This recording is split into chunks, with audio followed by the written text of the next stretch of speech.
Welcome to Module 4 of Infurnia's training sessions. To generate an elevation of any wall in your model, select the particular wall and in the design section option, you will see an option to generate wall section elevation view. Select the same and an elevation of that particular wall will be created. If you click on the drop down next to elevation here, you will see that there is an elevation created here which is elevation to wall. You can change the name as per your requirement. Let's say I'm naming it as wall 1 elevation and update. If you do not require it, you also have the option of deleting the same here. When you're generating an elevation using the generate wall section option here, you can also specify the distance from the wall from which the elevation needs to be taken. When you go into the snap setting option on the left bottom of your screen under global preferences and setting, you will see one option which is wall elevation view distance. By default, it is set at 100 mm. So any elevation that you generate through that option will be taken at 100 mm from the wall. However, you can definitely make any changes to it as per your requirement. Suppose I am specifying that I need to take an elevation from 1000 mm from the wall. Input the value and click outside, and when you're generating the wall section next, let's go into the wall section. This is the wall section that has been created. This wall section is now created at 1000 mm from the wall. In case you want to see the internals of the cabinets that you have added in your elevation, you can do the same by first going into the particular elevation, and then under the view tab, you will have an option called turn on skeletal mode. So when you turn on the skeleton mode, the internals of the cabinets in that particular elevation will be shown. Like as you can see in this particular cabinet, there is a shelf that has been added in the internal. So this is called a skeletal view, wherein you can see the internal details of all the cabinets. If you click on the option again, then you can see the normal view, which is the external elevation, wherein you can see the shutters and the opening directions of all of them. Post generating any wall section elevation, you can also see the rich wall view of the same. Under the view tab, you have an option of enable rich wall elevation.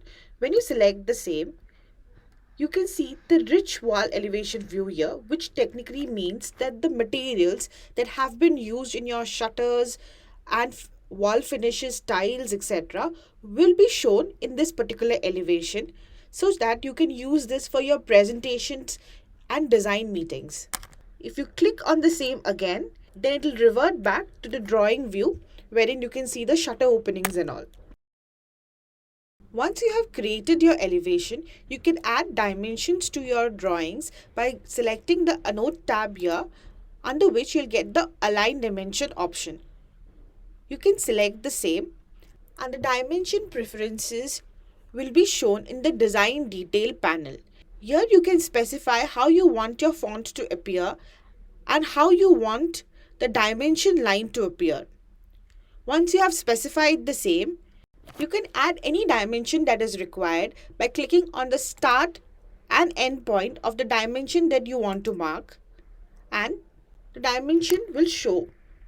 You can place it as per your requirement. Select the escape button to turn off the dimension tool, and in this way you can create multiple dimensions as per your requirement. We also have the option to auto dimension your entire drawing in elevation. Go to Annotate and select Align. Then in the dimension preferences, you will see an option Add Auto Dimensioning. When you select the same, your entire drawing is dimensioned automatically, over which you can add any other dimensions that you might require manually using the same Align tool. This is a very helpful tool because it saves a lot of time in terms of creating your final drawings once your designs are completely done. After you have added the dimensioning, you will get another option, remove auto dimensioning as well, which when selected, the auto dimensions are removed from your drawing.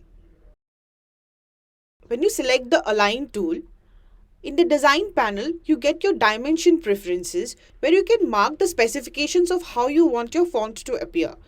Like, you can specify the size of the font that you want. By default, it's taken as 150 mm and you can change it as per your requirement.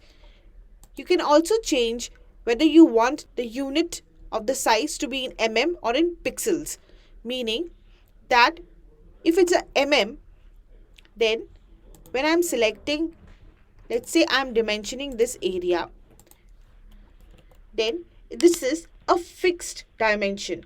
The size of this is in mm, so even when I zoom out and zoom in, the dimension will remain same. However, when I select this as pixel, then this becomes a dynamic size, meaning that if you zoom in and zoom out, as per that the dimension will change so that it's visible even when you're significantly zooming out of your drawing.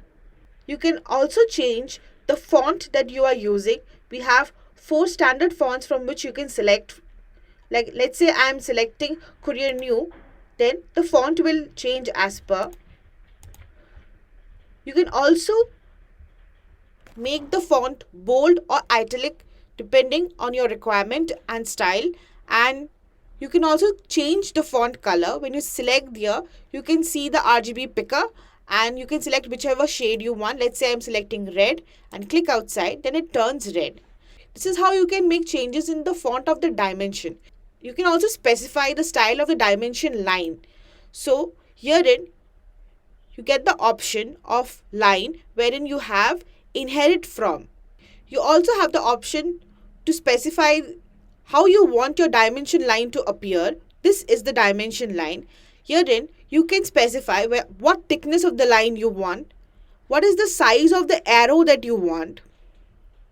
This is the arrow, and what is the size of the arrow that you want, what is the line color that you want, and whether you want the support line to be dashed or solid. So suppose if I am selecting, let's say 0.35 mm and I am selecting the arrow length as 10 mm, and I'm selecting the line color as red, and I'm selecting the support line as solid. These are your support lines. This is your dimension line and these are your support lines. So in this case, the dimension line will come in this particular specifications. You can very well see that there is a difference between how my first dimension is coming out versus how my second dimension is coming out. When you select the dimension after adding it, you can again make the same changes in the design portal. Herein, a small difference is that in line, you will be asked to select whether you want the line properties to be inherited from the layer, which will be the default layer settings that you would have set in this dimension layer, or you want it to be customized, for which you can select self and you can specify whatever changes you want in that. You can also make the change here about the support lines, which is dashed and solid, just like earlier. With Infurnia, you have the option of creating presentation sheets for your designs as well. Herein, on the top of your screen, you can see a design button appearing. If you click on the drop down here, you can see design view and presentation view. Currently, you're working in the design view. When you select the presentation view, you'll be taken to your presentation sheets. Herein, you can see that there are sheets that you can create.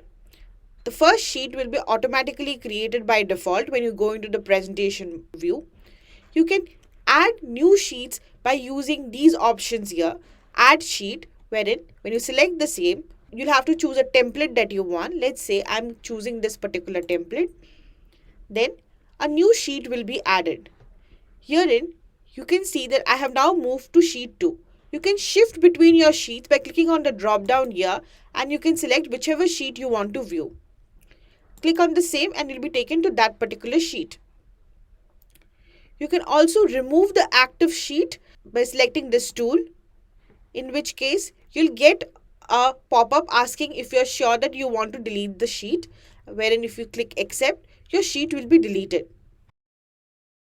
Whenever you're creating a new sheet by clicking on add sheet, you'll be asked to select a template based on which the new sheet will be created. You can select from the default option that Infurnia provides, which is a blank page, or another template, which is a very basic template where you have the drawing option here, you have a side table to put your details, and you have the footer table to put your company details. Or you can choose from catalog, wherein if you click here, you can see the templates that has been created in your organization and you can choose any out of them in the carousel. Go into the sheet which you want to turn into a template and select Publish as Template here. You will get the option of how you want to segregate the template. You can select from the existing categories or you can create a new category by clicking on the plus symbol here. You have to name the category here. Then repeat the same activity with the subcategory, wherein click on the add option and name the subcategory. Let's say I'm naming it as test A, and you can create another group which is test C.